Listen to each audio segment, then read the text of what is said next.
제가 어제 이 교회는 굉장히 수준이 높은 교회다 이렇게 말씀을 드렸는데 오늘 보니까 확인이 됐습니다. 이미 어제 확인이 됐습니다.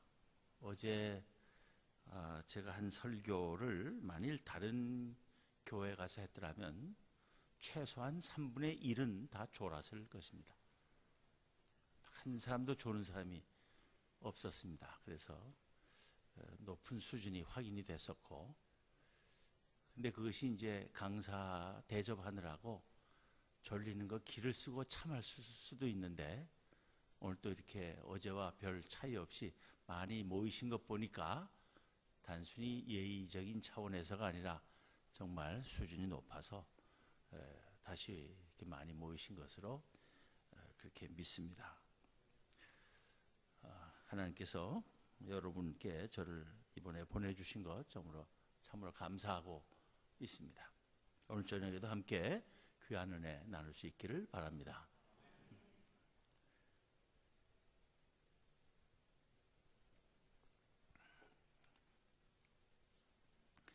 오늘은 사무엘 하 6장 1절부터 11절 말씀을 봉독했지만은 오늘은 세 본문을 가지고 함께 생각해 보고자 합니다. 세 본문은 우리에게 각각 다른 세 가지 사건을 전하고 있지만 그 세 가지 이야기를 통해서 우리는 공통된 깨우침을 얻을 수 있습니다. 그 공통된 깨우침이란 하나님을 기쁘시게 하는 삶이 무엇인가 하는 것입니다. 첫째 본문은 이미 읽은 대로 사무엘하 6장 1절부터 11절입니다. 이 본문은 다윗이 하나님의 궤를 예루살렘으로 옮겨오던 때 일어난 일을 우리에게 전하고 있습니다. 그때가 어느 때입니까?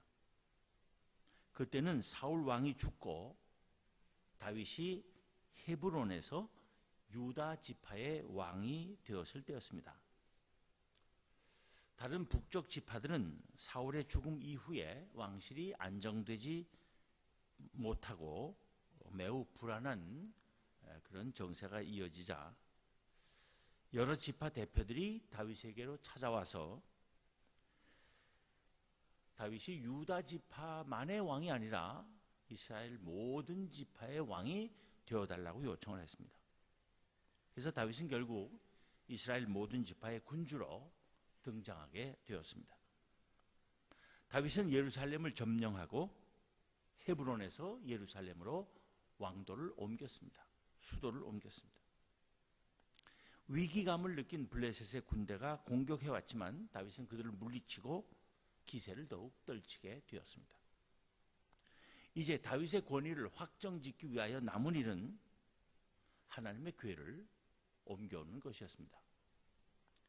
하나님의 궤는 하나님의 임재의 상징이었습니다.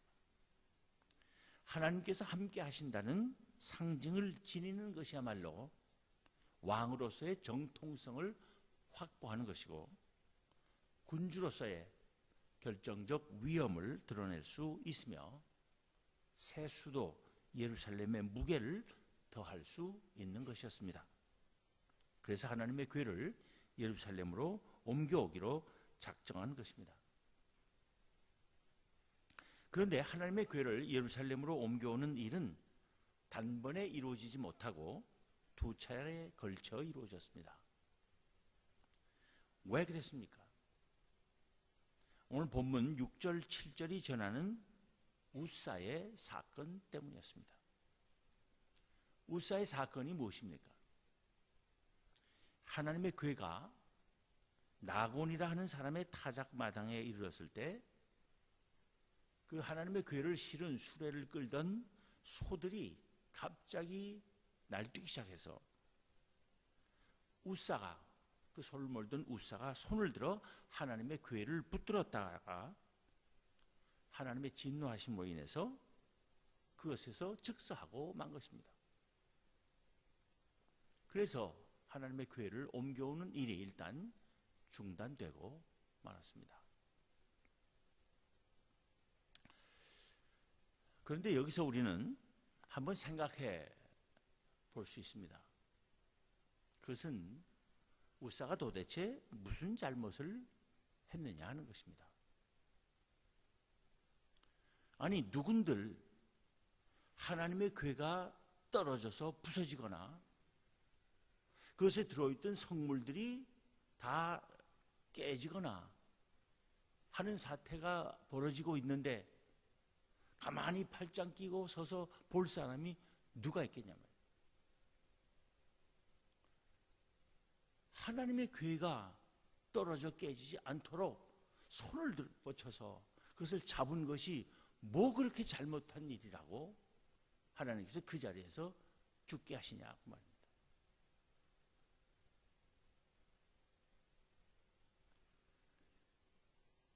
우리 가운데 그런 일이 벌어졌을 때 잘한다, 어디 보자 하고 있을 사람이 어디 있겠어요?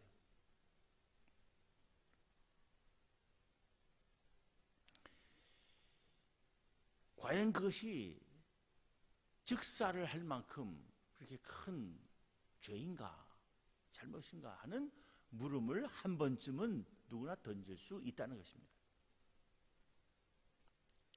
그런데 오늘 본문에 보면 본문 7절에는 분명히 여호와 하나님이 우사가 잘못함으로 말미암아 진노하셨다고 했습니다. 성경이 잘못했다 하면 잘못한 것으로 알아야지 더 이상 따지지 말아야 됩니다. 저는 그런 사람들 별로 좋아하지 않아요.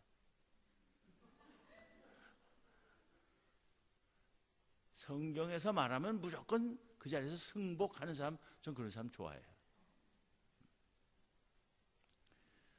자, 성경에서 분명히 여호와 하나님이 우사가 잘못함으로 말미암아 진노하셨다고 했으니까 우사가 잘못했다는 사실에 대해서는 더 이상 이 일을 제기하지 말아야 됩니다. 그리고 무슨 잘못을 했는지를 정확하게 알려고 해야 돼요. 그것이 하나님의 말씀인 성경을 대하는 바른 자세입니다. 자, 그럼 무슨 잘못을 했는지 그것을 알기 위해서는 민수기 4장으로 거슬러 올라가서 이 하나님의 궤를 옮기는 데 관한 하나님의 명령이 무엇인가를 살펴봐야 됩니다. 민수기 4장에서 우리는 그 단서를 찾아볼 수가 있습니다. 거기 보면 먼저 1절, 2절을 보면 여호와께서 모세와 아론에게 말씀하여 이르시되 레위 자손 중에서 고핫 자손을 그들의 종족과 조상의 가문에 따라 집계할지니 했고, 4절부터 6절을 보면 고핫 자손이 회막 안에 지성물에 대하여 할 일은 이러하니라. 진영이 전진할 때에 아론과 그의 아들들이 들어가서 칸 막는 휘장을 걷어 증거궤를 덮고 그 위를 해달의 가죽으로 덮고 그 위에 순청색 보자기를 덮은 후에 그 채를 꿰고 했습니다. 또 15절에 내려와서 보면 진영을 떠날 때 아론과 그의 아들들이 성소와 성소의 모든 기구 덮는 일을 마치거든 고핫 자손들이 와서 맬 것이니라. 그러나 성물은 만지지 말라. 그들이 죽으리라 했습니다. 이 당시에는 이스라엘 백성들이 계속해서 이 가나안 땅을 향해서 광야를 행진할 때예요. 그러니까 한 곳에 진을 치고 있다가 이제 또 전진하기 위해서 이 진을 다 거두고 성막도 거두고 성막 안에 있는 모든 성물들을 다 챙겨서 어떻게 이동할 것인가에 관한 명령들입니다. 여기서 우리는 세 가지 사실에 유의하지 않을 수 없습니다. 첫째는 하나님의 궤를 옮기는 일은 레위 자손 중에서 고핫 자손들이 할 일이라는 것입니다. 둘째는 하나님의 궤를 옮길 때에는 채를 꿰고 메어 옮기라는 것입니다. 셋째는 절대로 만지지 말라는 것입니다. 이러한 하나님의 명령에 비추어 볼 때 비로소 다윗이 하나님의 궤를 옮겨오게 한 과정에서의 문제점이 드러나는 것입니다. 본문 1절을 다시 보면 다윗이 이스라엘에서 무리 3만 명을 뽑아 모았다고 했습니다. 여기서 무리라는 건 군대입니다. 군인 3만 명을 동원했다고 말입니다. 하나님의 궤를 옮겨오는데 군사 3만 명이 필요가 없습니다. 적당한 수의 고핫 자손들이면 될 일입니다. 그런데 왜 군사를 3만 명이나 동원한 것이겠습니까? 좋게 말하면 하나님의 궤를 모셔오는 일을 안전하고 위험을 갖춰서 하기 위해서였다고 말할 수 있을 것입니다. 나쁘게 보면 나라 안팎으로 새로 왕이 된 다윗 자신의 위세를 과시하기 위해서였다고도 할 수 있습니다. 어쨌든 그것이 사실인지 아닌지 모르지만 그 다윗의 마음속 들여다볼 수는 없지만 어쨌든 중요한 것은 하나님의 지시대로 하지 않았다는 것입니다.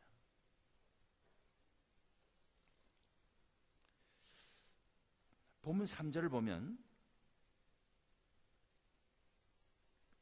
그들이 하나님의 궤를 새 수레에 싣고 산에 있는 아비나답의 집에서 나오는데 아비나답의 아들 우사와 아효가 그 새 수레를 모니라 합니다. 하나님의 명령은 하나님의 궤를 옮길 때는 채를 꿰어가지고 메어서 어깨에 메어서 옮기라는 것이었습니다. 그런데 이들은 하나님의 궤를 새 수레에 실어 옮기고 있었던 것입니다. 이것도 좋게 말하자면 하나님의 궤를 옮기는 일이기 때문에 잘 모시려고 했다. 걸어가시게 하지 않고 택시 태워서 또는 좋은 승용차 태워서 보내려고 잘 하려고 했다. 이렇게 말할 수 있을지 몰라요. 그러나 문제는 하나님의 말씀에 주의를 기울이는 의지가 없었다는 것입니다.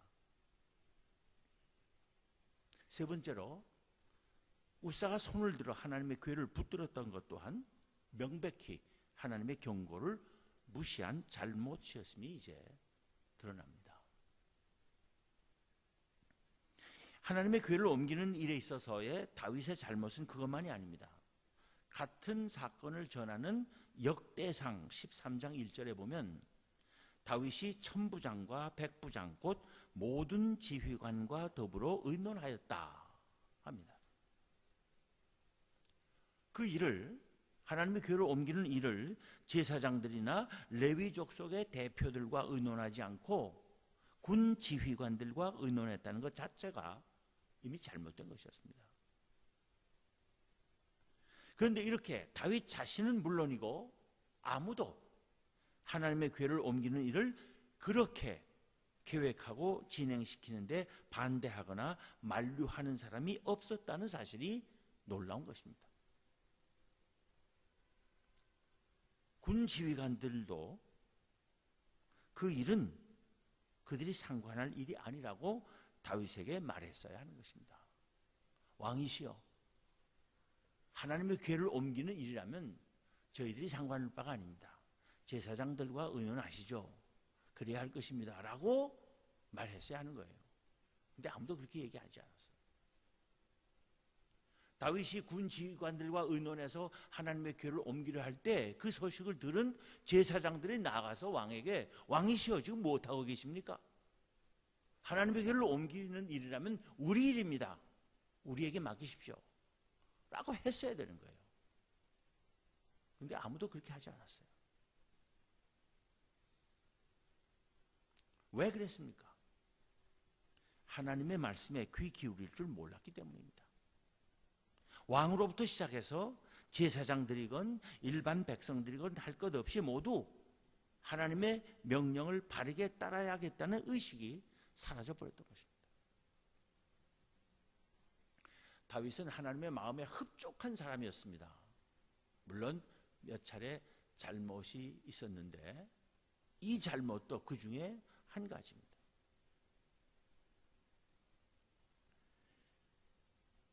하나님의 말씀을 적어도 이때는 한순간 하나님의 말씀을 소홀히 하는 다윗이었습니다. 이것이 문제의 근원이었습니다. 우사는 이 이스라엘 백성들의 총체적인 신앙적 해이의 희생자였다고 말해야 할 것입니다. 하나님의 괴는 하나님의 임재의 상징입니다. 하나님의 임재는 하나님을 바로 섬기는 이들에게는 큰 복이지만 하나님을 바르게 섬기지 않는 자들에게는 오히려 큰 화가 되는 것입니다. 이제 마지막 날 주님 오시는 일도 예수 잘 믿은 사람들에게는 기쁜 일이지만 그렇지 않은 사람들에게는 큰 화가 임하는 일이 될 것입니다. 하나님께서는 이스라엘 백성들이 하나님을 바로 섬길 때, 하나님의 말씀에 순종할 때는 그들이 요구하지 않아도 온갖 복을 하나님의 괴를 통해서 내려주셨습니다. 이스라엘 백성들이 가나안을 향해 와서 이제 요단강만 건너면 가나안 땅으로 들어가게 되었을 때였어요. 요단강을 건널 때 어떻게 건넜습니까? 하나님의 괴가 앞장서서 건넜어요.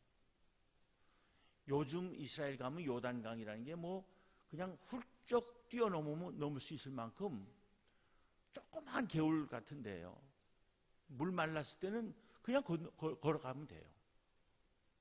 그러나 옛날에는 이 이스라엘 백성들이 이제 가나안을 들어갈 때 그 당시에는 우기가 돼가지고 요단강 물이 양쪽 강둑에 넘쳤다 그랬어요.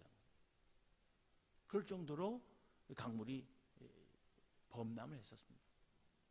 근데 거기에 몇백만 되는 유대 이스라엘 백성이 다 같이 건너는데 사람만이 아니에요. 가축들도 있었고. 그래서 위험하기 짝이 없는 일이었습니다. 그 사람들이 다 일시에 강 건널 때 강이 넘쳐갖고 무슨 일이 벌일지 몰라요. 게다가 이스라엘 백성들이 이제 계속해서 다가오고 있다고 해서 긴장을 하고 문 꽉 닫아 걸고 항전을 결의하고 있던 이 가나안 군대들이 이스라엘 백성들이 다 물속에 들어갔다 지금 할 때 이때다 하고 기습 공격하면 이스라엘 군대는 대항도 못 해보고 전부 수장을 당할 위기이기도 했던 겁니다. 그때 한 사람의 희생도 없이 이스라엘 백성이 다 요단강을 안전히 건넜는데 어떻게 건너냐면 바로 제사장들이 언약궤를 메고 하나님의 궤를 메고 먼저 발을 디뎠어요. 요단강. 그러자 강물이 흐르기를 그쳤어요. 앞에 물은 다 흘러가 버리고 뒤에 따르는 물들은 다 벽을 이루고 역류해가지고 길이 생겨서 그 길로 모든 백성이 안전하게 다 건너고 마지막에 언약궤를 맨 제사장들이 나와서 안전하게 건너게 된 거예요. 이것은 하나님께서 행하신 놀라운 일입니다. 성경에 보면 이 일은 이스라엘 백성이 이집트에서 나와서 홍해를 건널 때 그 놀라운 사건과 맞먹는 놀라운 사건이라고 이렇게 기록하고 있습니다. 또 철옹성 같았던 그 여리고성이 어떻게 함락됐습니까? 이스라엘 백성들이 하나님의 명령을 따라서 하루에 한 번씩 그 언약궤를 메고 여리고성 주위를 돌았어요. 7째 날에는 7바퀴 돌고는 소리 한 번 질렀어요. 그때 그 철옹성 같은 여리고성이 무너지고 말았어요. 이렇게 놀라운 일을 하나님께서 행하셨습니다. 또 느닷없이 다윗이 하나님의 궤를 옮기는 일을 중단하는 바람에 그 언약궤를 보관하게 된 오벳 에돔이라는 사람은 그것 때문에 하나님으로부터 놀라운 복을 받았다고 했습니다. 본문 11절을 보면 여호와의 궤가 가드 사람 오벳 에돔의 집에 석 달을 있었는데 여호와께서 오벳 에돔과 그의 온 집에 복을 주시니라 합니다. 그러나 하나님께서는 하나님의 궤가 어떤 인간적인 목적에 이용되는 것을 거부하시곤 했음을 봅니다. 블레셋과의 싸움에서 전세가 기울자 그 전세를 돌이켜볼 셈으로 허겁지겁 하나님의 기회를 가져왔다가 이스라엘은 오히려 대패하고 이방 블레셋에게 하나님의 기회를 빼앗기기까지 했습니다. 또 하나님을 섬기지도 않으면서 하나님의 기회를 차지했던 블레셋은 그 기회 때문에 큰 재앙을 당해야 했습니다. 하나님의 기회를 갖다 놓은 그 큰 도시마다 다 독충이 번져갖고 다 멸망하고 말았어요.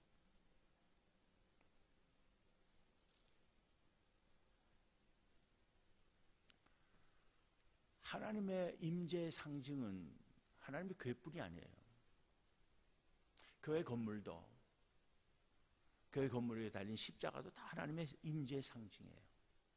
근데 교회 수가 아무리 많고 기독교인의 수가 아무리 많아져도 잘못 믿으면 사회와 나라에 복이 되지 않습니다.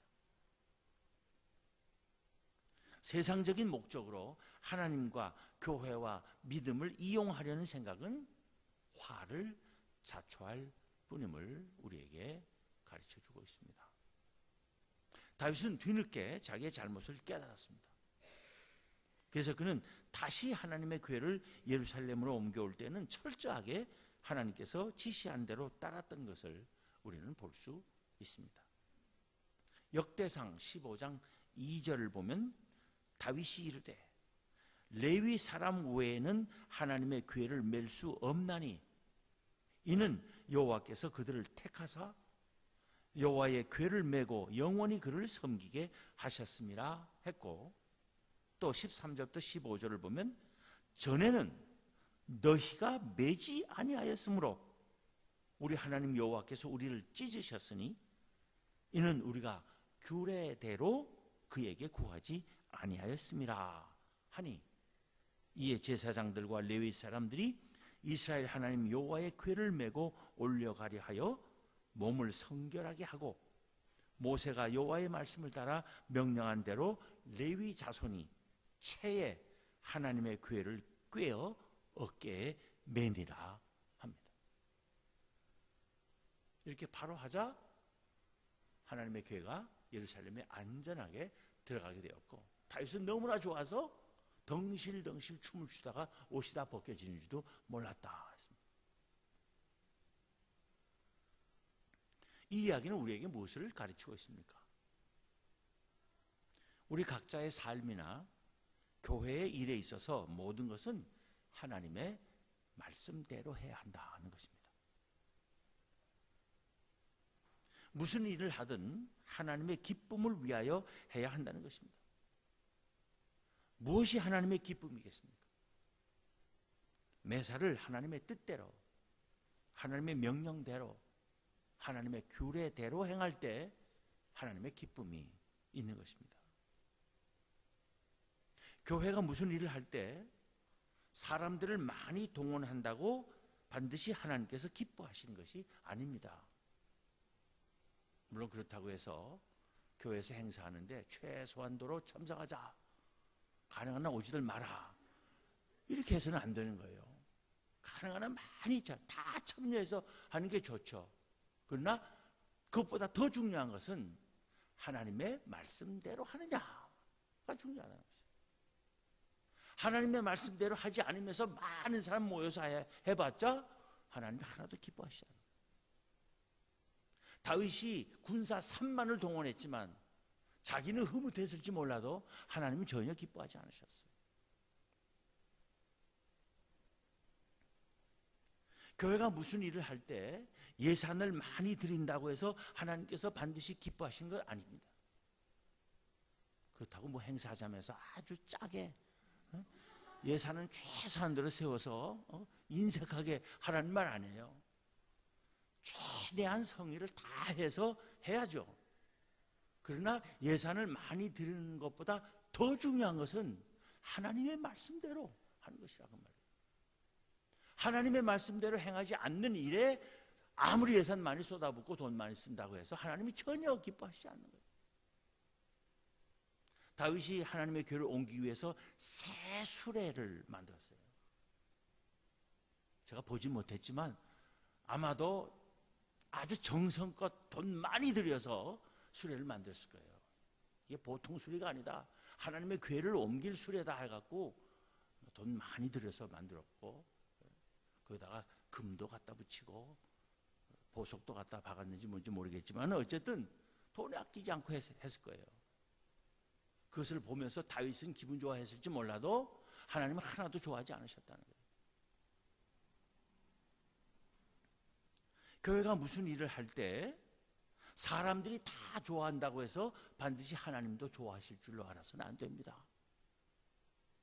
다윗이 군대 3만을 동원하고 새 수레를 만들어서 하나님의 궤를 옮길 때 아무도 반대하지 않았어요. 다 찬성했어요. 그러나 하나님은 전혀 기뻐하지 않으셨어요.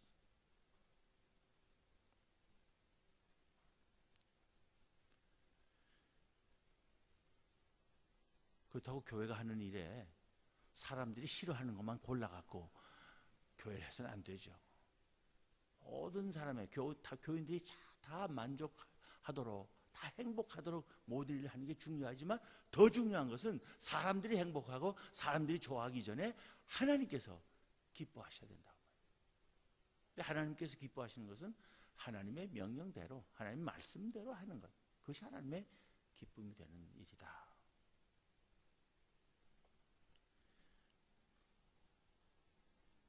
하나님의 일을 하면서 나의 기쁨, 우리 사람들의 기쁨을 앞세워서는 안 됩니다. 우리가 좋아하니까 하나님도 좋아하시겠지 하고 착각해서는 안 돼요. 하나님이 기뻐하실 일을 우리가 기뻐해야지, 우리가 기뻐하는 일을 하나님이 기뻐하라고 하나님께 강요해서는 안 돼요. 하나님의 일을 하면서 인간적인 사고, 판단, 계산, 방법을 좇으면 우사의 비극은 우리에게도 언제든지 일어날 수 있음을 명심해야 합니다. 아멘 별로 안 하시는 것 같아요.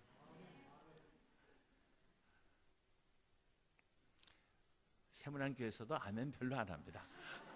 그래서 사경의 강사님들이 오실 때마다 이 아멘도 안 하는 교회라고 맨날 야단칩니다. 세문안교에서 목회하시다 오신 강 목사님 돼서 그런지 세문안교는 다 아멘을 속으로 합니다. 여러분도 속으로 하실 줄 알아요.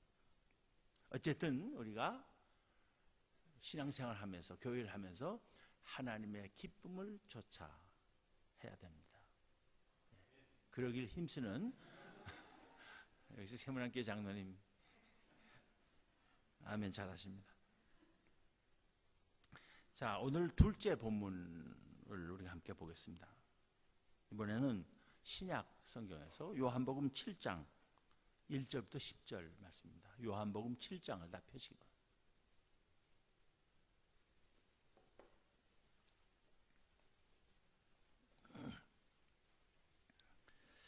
요한복음 7장 1절부터 10절까지 한 절씩 저와 여러분이 교독하겠습니다. 제가 먼저 첫 절 읽습니다. 그 후에 예수께서 갈릴리에서 다니시고 유대에서 다니려 아니하심은 유대인들이 죽이려 함이로라. 그 형제들이 예수께 이르되 당신이 행하는 일을 제자들도 보게 여기를 떠나 유대로 가소서.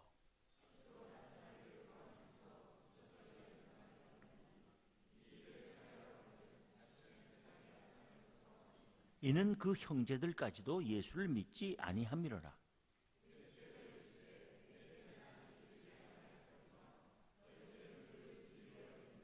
세상이 너희를 미워하지 아니하되 나를 미워하나니 이는 내가 세상의 일들을 악하다고 증언함이라.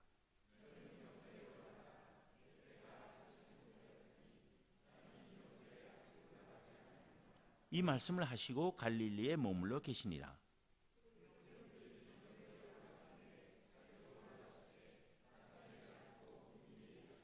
네.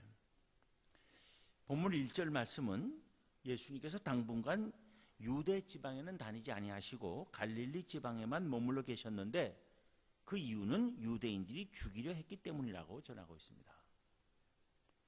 유대인들이 왜 예수님을 죽이려 했습니까? 본문보다 조금 앞서는 요한복음 5장에 보면 예수님께서 어느 안식일 날 베데스다라고 하는 연못에서 38년 된 병자 한 사람을 고쳐주신 일이 있음을 알 수 있습니다. 그런데 요한복음 5장 16절에 보면 그러므로 안식일에 이런 일을 행하신다 하여 유대인들이 예수를 핍박하게 된지라 했습니다. 예수님께서 38년 된 병자를 고쳐주신 것을 의료 행위를 했다.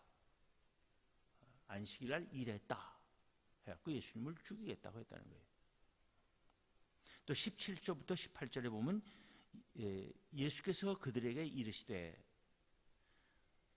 즉 왜 안식일 날 일하느냐 하고 비판하는 그 사람들을 향해서 예수님께서 말씀하시기를 내 아버지께서 이제까지 일하시니 나도 일한다 하심에 유대인들이 이를 인하여 더욱 예수를 죽이고자 하니 이는 안식일만 범할 뿐 아니라 하나님을 자기의 친아버지라 하여 자기를 하나님과 동등으로 삼으심이러라 한 것을 봅니다. 그러니까 안식일 날 병자를 고쳐 줌으로써 안식일을 범했다.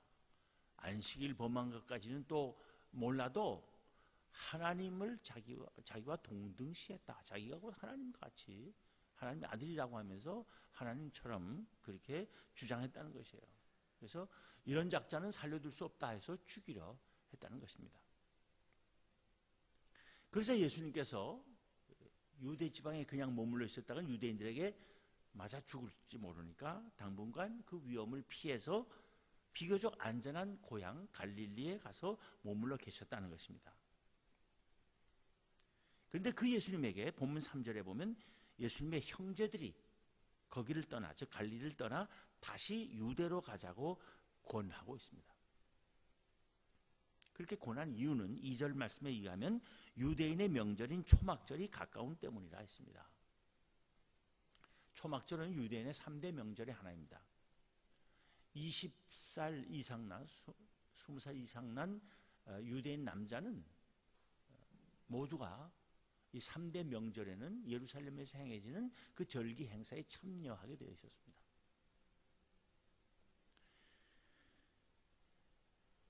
또 아무리 멀리 떨어져 있는 예루살렘에서 멀리 떨어져 있는 사람이라도 이 명절 때는 그 예루살렘을 향하여 순례길을 행하는 것을 기쁨으로 삼고 있었습니다.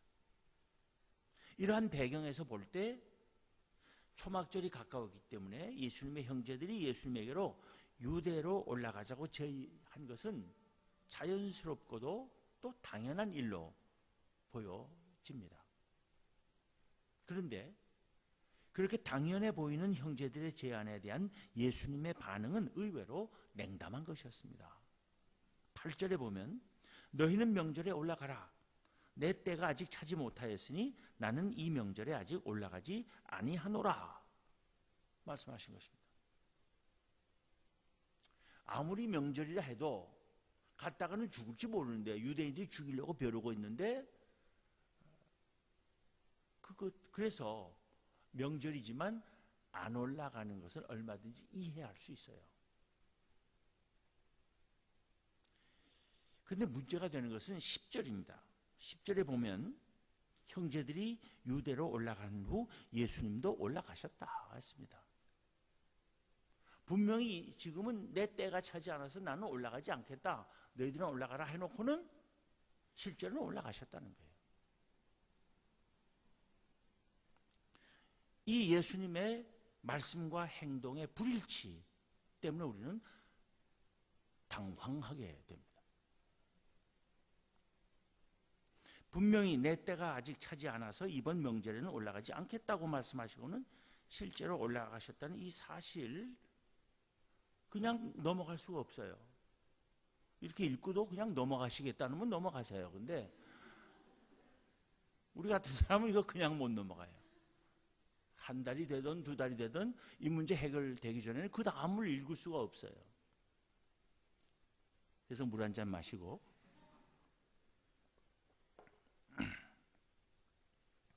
왜 그냥 넘어갈 수 없는가 하면 잘못하면 예수님이 거짓말쟁이가 되실 수 있어요. 또 거짓말쟁이까지는 안 된다 하더라도 최소한 변덕쟁이가 되실 수 있는 거예요. 자, 예수님을 거짓말쟁이로 만드시겠습니까? 변덕쟁이로 만들겠습니까? 어느 쪽으로 택하시겠어요? 아무도 손 안 드신 거 보니까 거짓말쟁이 만들 수도 없고 변덕쟁이로 만들 수도 없다는데 다 동의하시는 줄로 믿습니다. 예, 그럴 수 없어요. 예수님은 거짓말 하실 분도 아니고 변덕을 부리실 분도 아닌 거예요. 그렇다면 예수님께서 거짓말 하신 것도 아니고 변덕을 부리신 것도 아니라면 안 가시겠다고 하시고 가신 이 불일치, 언행의 불일치를 어떻게 해결하고 넘어갈 것인가 하는 문제가 우리에게 남는 것입니다. 그 문제를 해결해야만 그 다음 절 읽을 수가 있습니다. 이 문제를 해결하기 위해서 우선 예수님이 말씀하신 때, 내 때가 아직 차지 못하였으니 나는 이 명절에 아직 올라가지 아니하노라 하실 때 그 때의 의미를 이해하는 것이 필요합니다. 우리말로는 다 같이 때로 번역될 수 있는 헬라어 단어가 여러 가지가 있습니다. 예를 들면 그 중에 호라라는 단어가 있어요. 시간을 의미하는 영어의 hour, 발음은 hour 하지만은 스펠링은 앞에 H자를 시작되죠. 호라라는 단어에서 나온 게 hour입니다. 또 크로노스라는 단어도 있어요. 크로노스. 연대기를 의미하는 chronology, 또 정밀한 시계라는 뜻의 chronometer, 경주할 때 시간 재는 거, chronometer라는 거예요. 이 말이 다 크로노스라는 헬라어에서 유래된 말들입니다.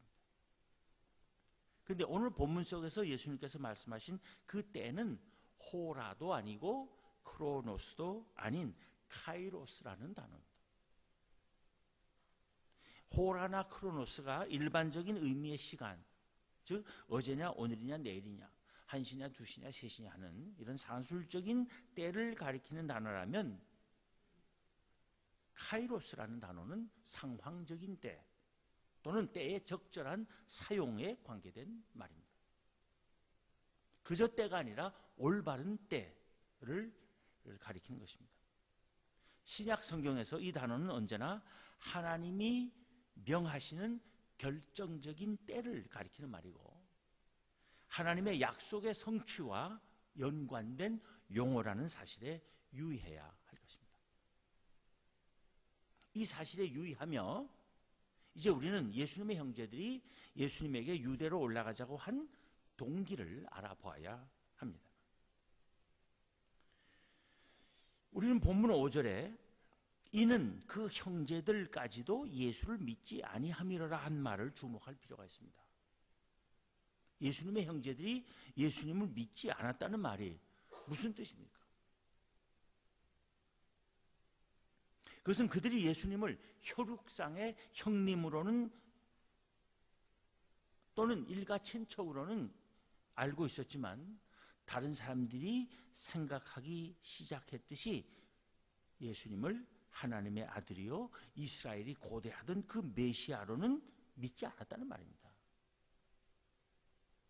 물론 예수님께서 십자가에 달려 돌아가시고 부활 승천하시고 또 성령 충만한 성령 강림 이후에 예수님의 형제들이 예루살렘 교회의 기둥 같은 존재들이 된 것은 사실이지만은 적어도 이 시점에서는 예수님의 형제들이 예수님을 믿지 않았어요. 초막절이라는 게 뭔가 하면 메시아 사상을 확인하는 것이었어요.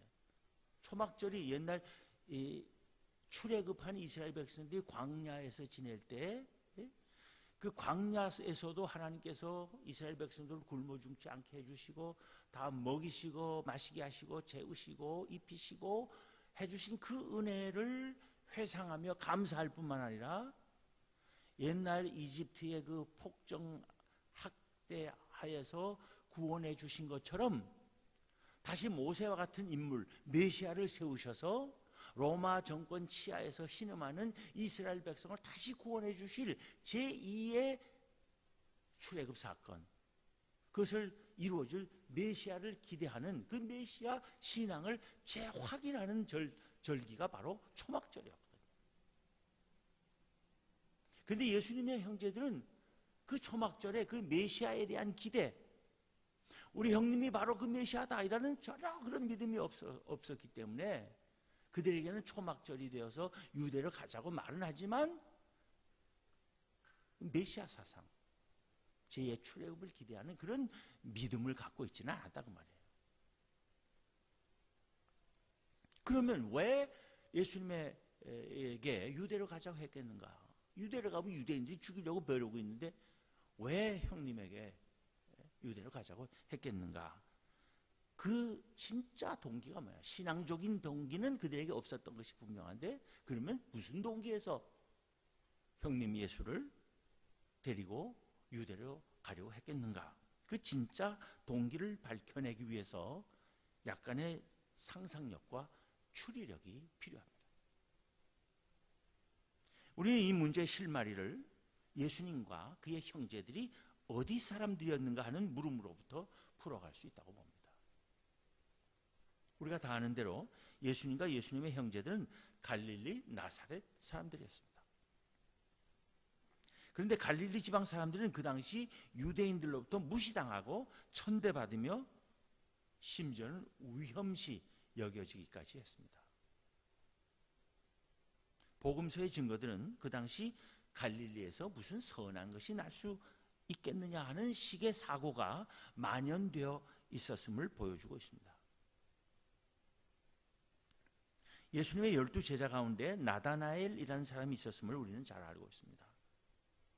그런데 나다나엘보다 먼저 예수님을 만난 그의 친구 빌립이 나다나엘을 찾아가서 나누는 대화를 요한복음 1장 45절 46절에서 봅니다. 모세가 율법에 기록하였고 여러 선지자가 기록한 그 일을 우리가 만났으니 요셉의 아들 나사렛 예수니라 하자, 빌립이 말하기를, 빌립이 그렇게 말하자 나다나엘이 대뜸 한 말이 무엇이었습니까? 나사렛에서 무슨 선한 것이 날 수 있겠느냐 했어요. 요한복음 21장 2절에 따르면 그 자신이 갈릴리 가나 사람이었던 나다나엘이 자기도 갈릴리 사람이면서 이 자조 섞인 푸념을 했다는 사실은 얼마나 갈릴리 사람들이 유대 지방 사람들로부터 별 볼일 없는 사람들로 업신 여김을 받고 있었는지를 잘 보여주고 있는 사례입니다. 그렇다면 예수님의 형제들에게도 갈릴리 사람으로서의 이 사회적 한이 맺혀져 있었을 것임을 우리는 충분히 짐작할 수 있습니다. 갈릴리 사람으로서 또 게다가 목수의 아들들로서 그저 평범한 계층에 속해서 아무리 애써봐도 사회적으로 인정받고 출세하기는 힘들게 되어 있었을 그 당시 예수님의 형제들에게 그들의 형님 예수는 그들의 맺힌 사회적 한을 풀 수 있는 둘도 없는 길로 여겨졌을 것임이 넉넉히 추측이 됩니다. 비록 그들이 예수님을 하나님의 아들이고 메시아로는 믿지 않았지만 그가 행하는 놀라운 이적 기사를 부인할 수가 없었어요. 그가 베푸는 능력 있는 교훈, 형님 예수님의 말씀 듣겠다고 수천 명이 그냥 며칠 동안 뒤따라다니고 밥을 굶으면서도 쫓아다니는 그 현상을 부인할 수가 없었어요. 게다가 예수님께서 보리떡 5개와 생선 2마리로 5,000명, 남자들만 해도 5,000명 이상 군중을 다 배불러 먹이고 12광주로에 남게 하는 이적을 베푸시자 사람들이 우리가 저 사람을 왕으로 모시자, 왕으로 모시려는 운동까지 일어났어요.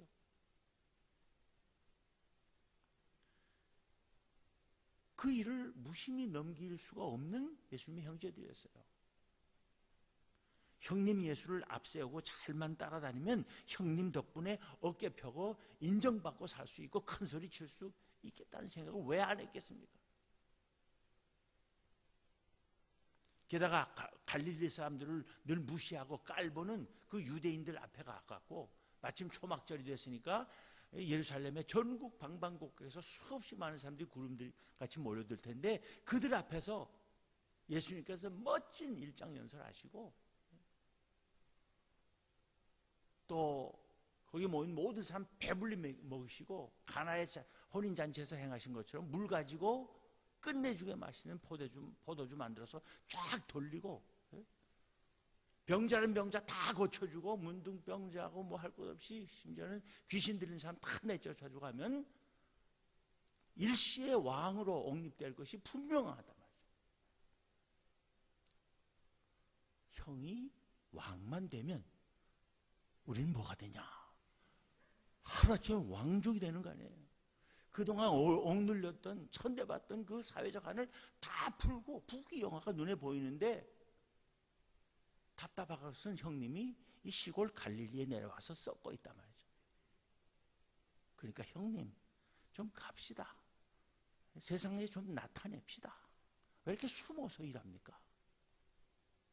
마침 초막절이 되었으니까 그것을 핑계 삼아서 형님 앞세우고 가서 그 유대인들 코 납작하게 해주고 왕족 돼서 우리도 어깨 좀 펴고 잘 살아봅시다 라고 하는 그러한 동기가 발동되었던 거 아니겠는가 라고 생각할 수 있다는 것입니다.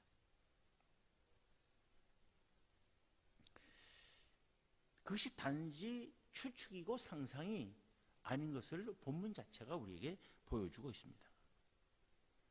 본문 3절 4절 다시 보면 그 형제들이 예수께 이르되 당신이 행하는 일을 제자들도 보게 여기를 떠나 유대로 가소서. 스스로 나타나기를 구하면서 묻혀서 일하는 사람이 없나니 이 일을 행하려 하거든 자신을 세상에 나타내소서 하니 했습니다. 세상에 좀 나타내자 하는 것이 예수님의 형제들의 진짜 숨은 동기였습니다.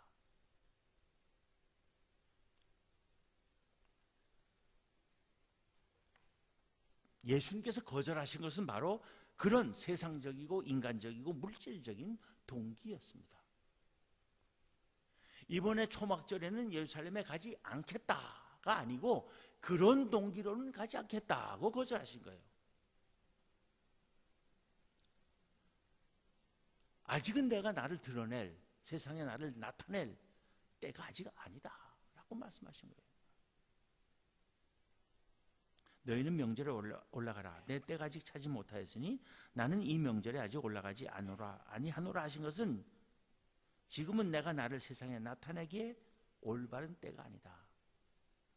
이 명절 때를 그렇게 사용해서는 안 된다. 아직은 아버지께서 명하시는 결정적인 때가 아니다. 이번 초막절은 하나님의 약속을 성취할 그 때가 아직 아니다 라는 의미로 이해해야 하는 것입니다. 그래서 예수님께서는 세상에 자신을 나타내기 위해서 유대로 올라가자는 형제들과 동행하기를 거부하시고 나중에 혼자 올라가신 것입니다.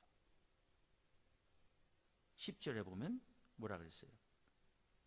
그 형제들이 명절에 올라간 후에 자기도 올라가시되 나타내지 않고 은밀히 가시니라. 나타내자고 하는 그 형제들의 제안을 거부하시고 가시기는 가시되 나타내지 않고 가신 거예요. 그러니까 가시기를 거부하신 것이 아니라 나타내기 위해서 가는 것을 거부하셨어요. 그래서 나타내지 않고 가신 거예요. 여기서 아까 우리가 처음에 제기했던 문제가 풀립니다. 예수님은 거짓말하신 것도 아니고 변덕 부리신 것도 아니시라는 것입니다. 오히려 예수님은 그때까지 당신이 살아오신 삶의 원칙을 끝까지 지키신 것이에요. 그 원칙이란 뭐냐? 나의 때를 따라 사는 것이 아니라 아버지 하나님의 때를 따라 사시는 삶이었다는 것입니다.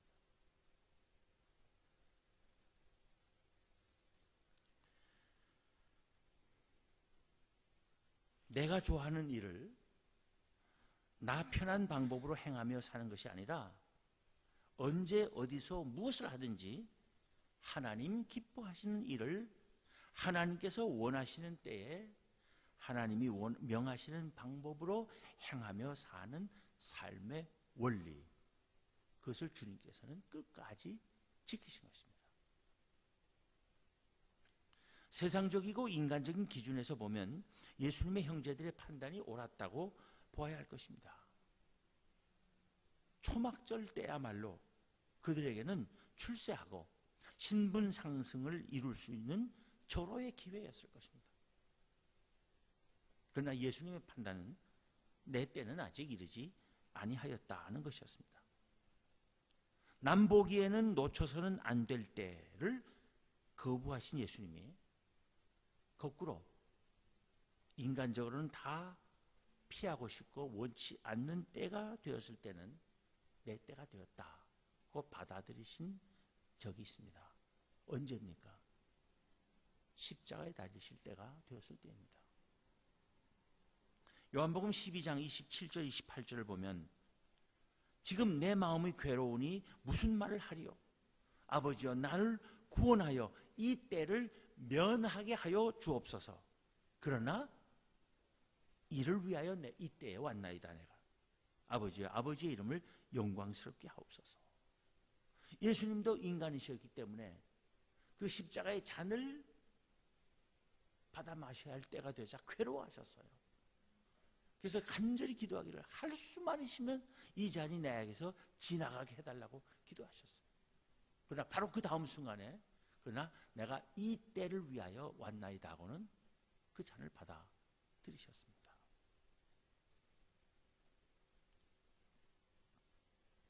나에게는 괴로운 것이라 할지라도 하나님께서 명하시는 때를 나의 때로 알고 순종하는 삶, 하나님의 때와 상관없는 나 자신만의 삶을 거부하는 삶, 나의 영광과 기쁨이 아니라 하나님의 영광을 위하여 사는 삶, 그것이 예수님의 삶이었습니다. 그리고 그것이 또한 우리 그리스도인들이 살아야 할 삶이며 주께서 동행하시는 삶인 것입니다. 예수님과 초막절에 예루살렘에 올라가는 행사를 자신들의 개인적 한풀이를 하고 세상적 욕심을 채우기 위하여 이용하려고 했던 예수님의 형제들처럼 하나님도 교회도 신앙도 나의 세상적 성공을 위해 최대한도로 활용하면 했지, 나의 세상적 성공을 하나님 때문에, 교회 때문에, 신앙 때문에 조금이라도 희생시키지는 않으려는 사람들이 어떻게 보면 지혜로운 사람으로 보일지 모릅니다. 그러나 그것은 예수님께서 하신 말씀대로 이는 그 형제들까지도 예수를 믿지 아니함이라 한 것처럼 예수 믿지 않는 사람들의 생각이고 판단이고 결단인 것입니다. 그런 삶은 예수님께서 동행하지 않으신 삶이에요. 너희는 올라가라. 나는 올라가지 아니하노라. 주님께서 함께 하시기를, 동행하시기를 거부하실 그런 삶을 우리가 살아서는 안 되는 거지 아니겠습니까?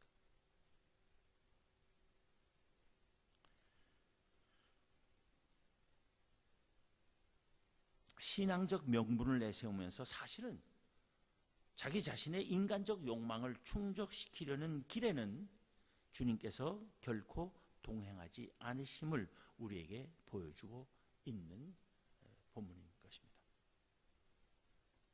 우리 한번 우리 스스로의 지금까지의 삶을 돌아볼 필요가 있습니다. 신앙의 이름으로 하나님의 영광을 앞세우며 또 교회를 위해서라는 명분 아래 행했던 수많은 우리의 일들이 혹시 사실은 우리 자신의 욕심을 따른 것인지, 나의 영광을 위한 것이 아니었는지, 주께서 동행하지 않으시는 삶을 주님과 함께라며 살아온 우리는 아닌지 냉철하게 되돌아볼 필요가 있는 것입니다.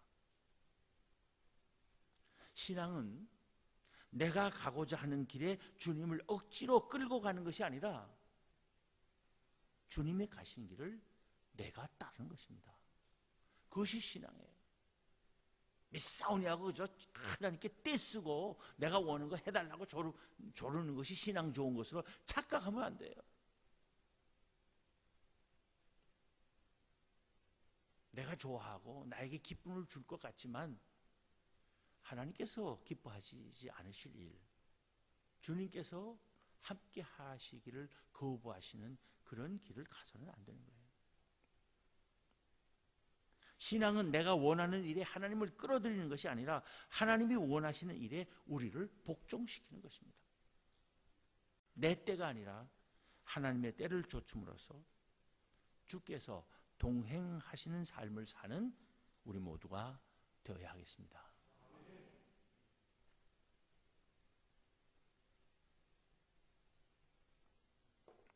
자, 세 번째 본문을 보겠습니다. 마가복음 14장입니다. 마가복음 14장 3절부터 9절까지 말씀입니다. 한 절씩 교독하겠습니다. 제가 먼저 읽습니다. 마가복음 14장 3절입니다. 예수께서 베다니 나병 환자 시몬의 집에서 식사하실 때 한 여자가 매우 값진 향유 곧 순전한 나드 한 옥합을 가지고 와서 그 옥합을 깨뜨려 예수의 머리에 부으니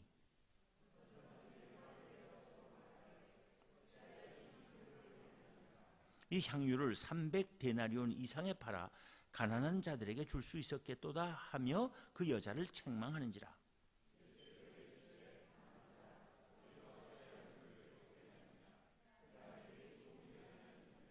가난한 자들은 항상 너희와 함께 있으니 아무 때라도 원하는 대로 도울 수 있거니와 나는 너희와 항상 함께 있지 아니하니라.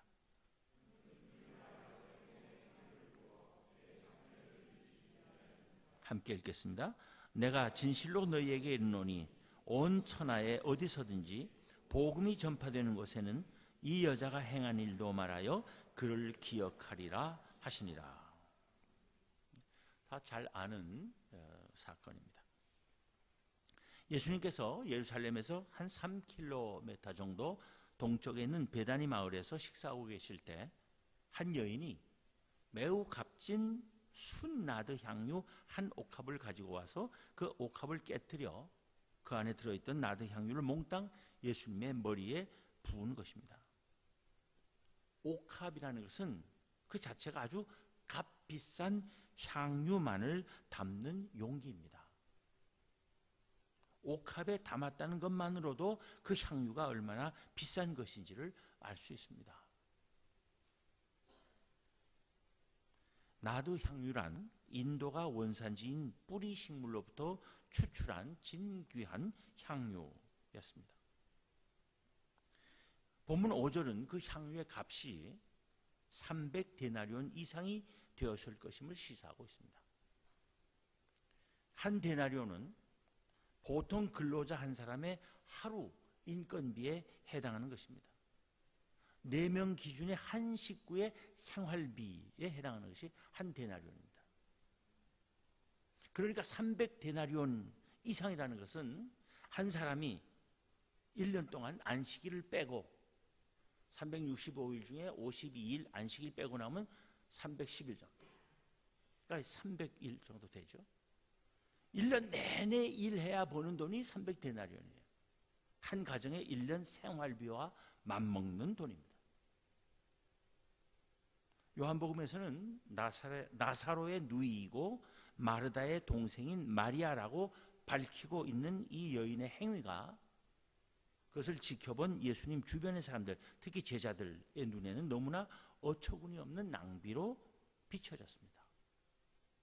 그래서 4절 5절에 보면 어떤 사람들이 화를 내어 서로 말하되 어찌하여 이 향유를 허비하는가 하고 이 향유를 300데나리온 이상에 팔아 가난한 자들에게 줄 수 있었겠도다 하며 그 여인을 책망했다는 것입니다. 일반적인 관점에서 보면 한 가정을 1년간 먹여 살릴 수 있을 재물을 한 사람만을 위하여 한순간에 탕진해 버린다는 것은 적절하지도 않고 비난받아 마땅한 일이었을 것입니다. 그런데 그 여인의 행위와 이에 대한 제자들의 반응에 대한 예수님의 평가는 전혀 다른 것이었습니다. 6절을 봅니다. 예수께서 이르시되 가만두라. 너희가 어찌하여 그를 괴롭게 하느냐. 그가 내게 좋은 일을 하였느니라. 예수님의 제자들과 그의 사람들은 미친 짓이다, 잘못했다, 막 야단치고 있는데 예수님께서는 가만두라. 왜 그 여인을 괴롭게 하느냐? 나에게 좋은 일을 했는데. 좋은 일이라고 전혀 다른 평가를 내리셨습니다.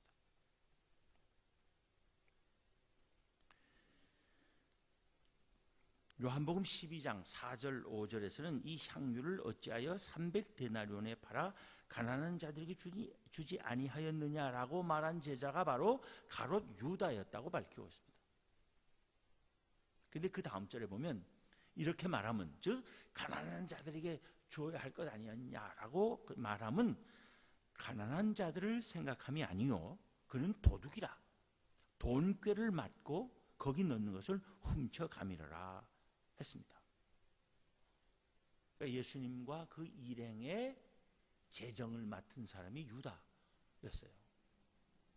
그러니까 예수님을 따른 사람들, 예수님을 사랑하고 존경하는 많은 사람들이 예수님 일행이 쓰라고 종종 돈도 갖다 주고 진귀한 물품도 갖다 주고 했을 거예요. 그러면 예수님께서는 그걸 받으시면 다 유다에게 넘기셨을 거예요. 근데 유다가 그것을 한 절반은 일행의 경비에 쓰고 절반은 자기 개인적으로 착복하곤 했던 거예요. 도둑놈이었다는 거예요. 그런 도둑놈 심보를 가진 유다에게 300데나리온 이상 되는 향유 같은 옥합을 한 여인이 갖고 왔을 때 이것은 자기 또 단단히 한몫 챙길 수 있는 절호의 기회였는데, 그냥 깨지 말고 주님께 드리면 주님은 그걸 그대로 자기한테 줄 것이고, 그럼 자기가 그걸 팔아갖고 150데나리온은 자기가 챙기고 150데나리온 정도 갖고 예수님 일행의 여비로, 생활비로 썼을 텐데, 그걸 그냥 깨트려 포문이 얼마나 화가 났겠어요. 얼마나 아까운 생각이 났겠습니까? 그러니까 막 야단친 거예요. 그 말이에요.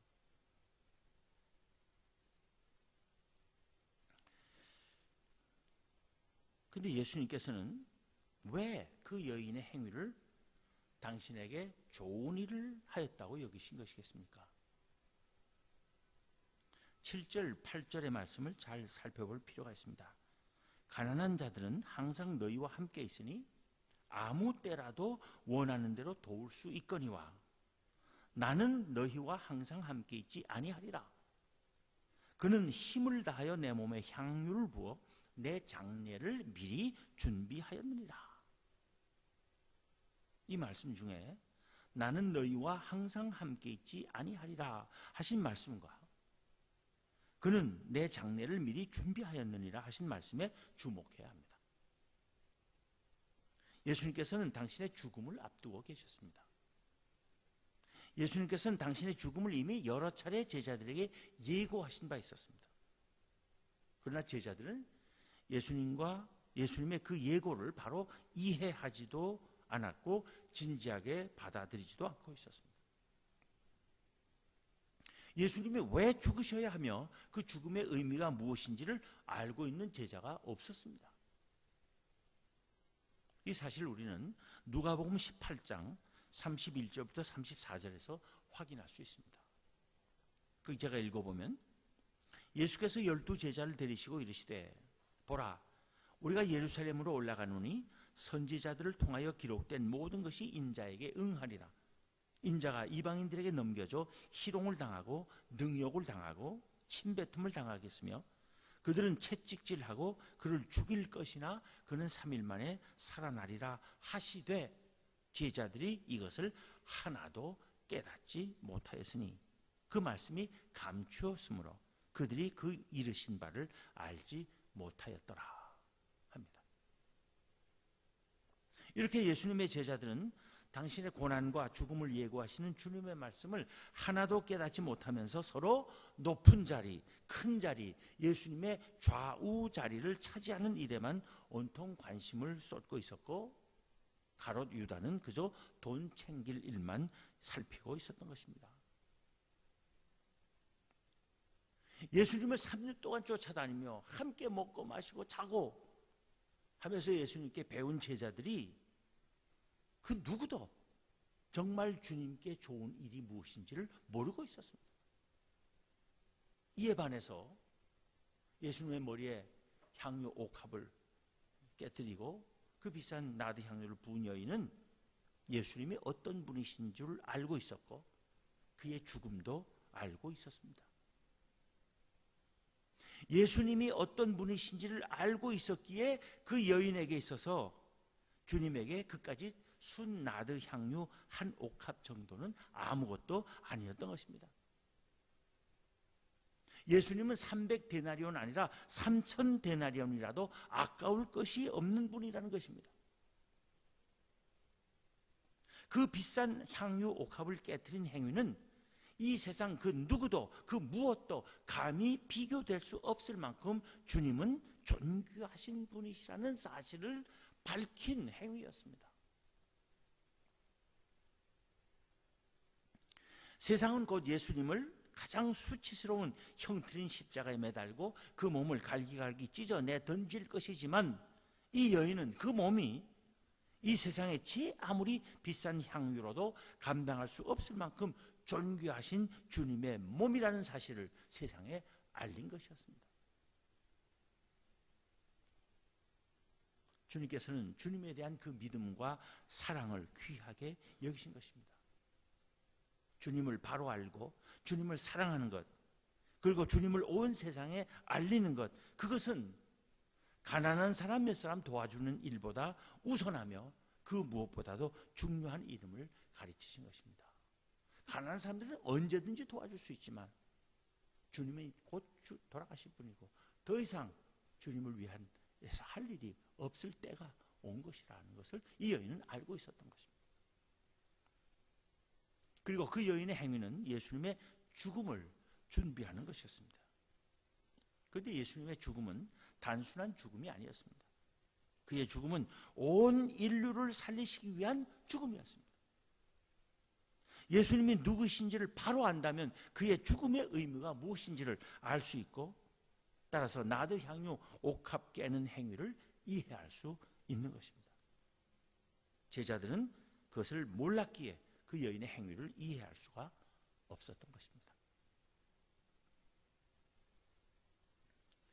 그렇지만 그 여인은 예수님이 누구이신지를 알았고 그의 죽음이 어떤 죽음인지를 이해했기에 언제나 할 수 있는 가난한 사람 도와주는 일과는 비교도 할 수 없이 크고 놀라운 하나님의 인간 구원의 사역, 가난한 사람 몇 명 도와주는 것과는 비교도 할 수 없이 큰일, 온 인류를 구원하시는 하나님의 그 사역을 준비하기 위해서 향유 옥합을 깨뜨린 것입니다. 예수님의 죽음은 인류 역사에 단 한 번뿐인 죽음, 그러나 단번에 세상을 구할 죽음이었던 것입니다. 가난한 자들은 항상 너희와 함께 있으니 아무 때라도 원하는 대로 도울 수 있거니와 나는 너희와 항상 함께 있지 아니하리라 하신 말씀의 의미를 그렇게 이해해야 되는 것입니다. 그 여인은 알고 있었는데 제자들이라는 작자들은 그것을 전혀 이해하지 못하고 있었어요.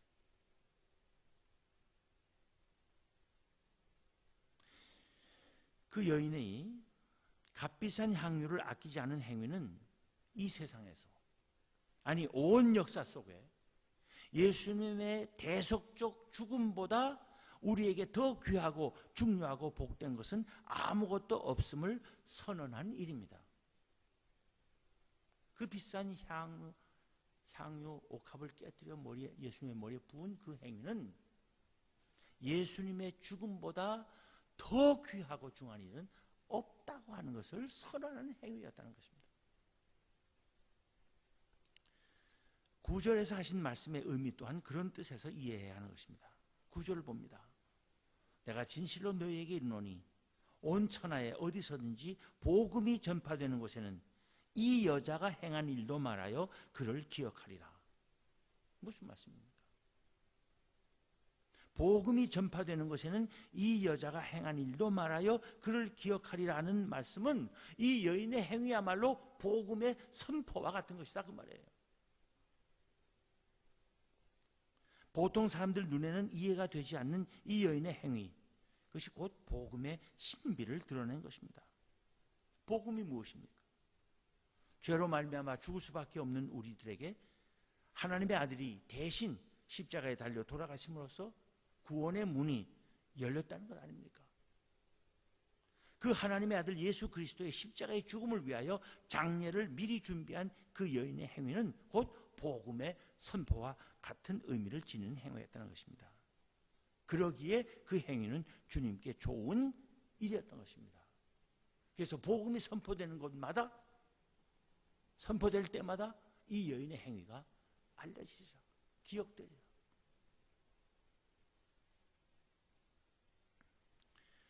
개인적인 욕심에 사로잡히면 아무리 주님을 몸으로 가까이 따른 제자라 할지라도 눈이 멀어서 정말 주님께 좋은 일이 무엇인지를 보지 못하게 됩니다. 제자들이 그랬습니다. 그저 순수하게 주님을 사랑하는 이만이 진정 주님께서 내게 좋은 일이라고 인정하실 일을 알고 행하며 살아갈 수 있는 것입니다.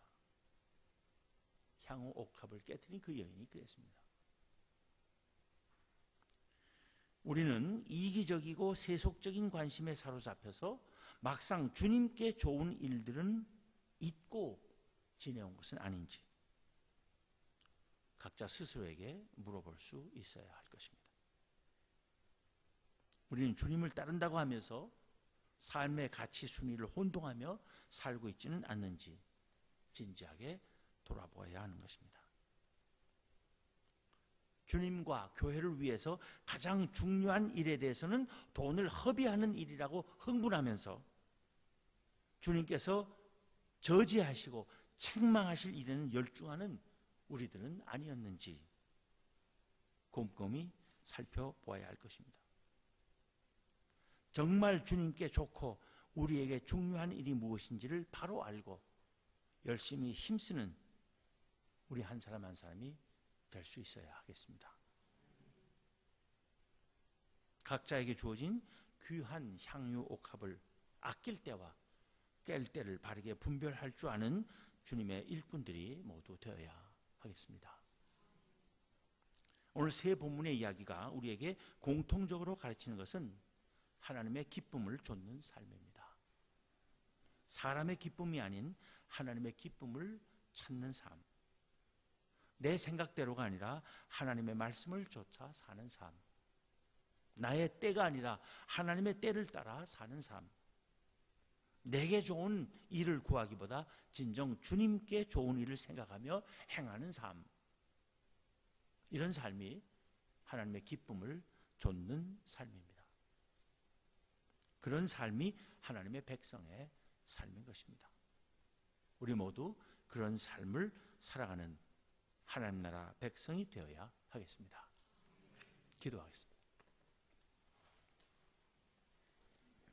하나님 감사합니다. 오늘 말씀을 상고하며 하나님의 기쁨을 좇는 삶이 어떠한 삶인지를 깨닫게 하여 주심을 감사합니다. 하나님께서 저희들 각자에게 주신 삶을, 또 이 삶의 모든 때를 오직 하나님께서 기뻐하시는 때를 따라 사는 저희들 되게 하여 주시옵소서. 저희들 마음대로 살지 않게 하시고 하나님의 뜻을 따라 살게 하여 주시옵소서. 저희들 좋은 일만 찾아 행하는 삶이 아니라 정말 주님께 좋은 일을 찾아 사는 저희들 되게 하여 주시옵소서. 우리 주님 예수 그리스도 이름으로 기도하옵나이다. 아멘.